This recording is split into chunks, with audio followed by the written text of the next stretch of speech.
It's now clear the full east wing of the White House will be torn down to make way for President Donald Trump's new ballroom. This is despite the former New York real estate magnate's pledge that the project would not interfere with the landmark building.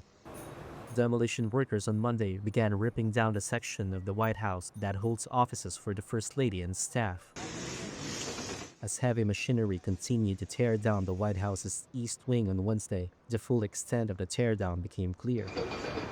U.S. President Donald Trump defended the demolition to make way for a ballroom. In order to do it properly, we had to take down the existing structure. He showed pictures and models of the proposed 90,000 square foot ballroom to NATO Secretary General Mark Rutte, gathered officials and the press. You can see the kind of interiors that we're talking about. That's an interior of the ballroom.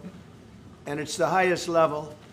And you see it goes beautifully with the White House. The most recent iteration of the East Wing came about in 1942 when Franklin D. Roosevelt was president. U.S. presidents have renovated and added to the White House and its grounds throughout history, but Trump's changes are the most significant in decades. Trump said on Wednesday that the project would cost $300 million, an increase from its initial $200 million price tag announced in July. Trump said he and private donors are paying for the ballroom, but has not released full financing details.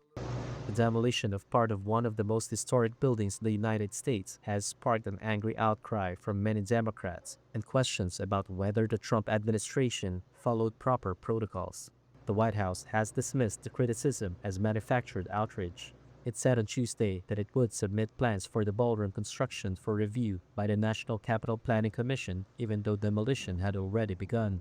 The National Trust for Historic Preservation has asked the Trump administration to pause the demolition until the Planning Commission review is completed, expressing concern that the proposed 90,000 square foot ballroom will overwhelm the White House itself. The White House is 55,000 square feet.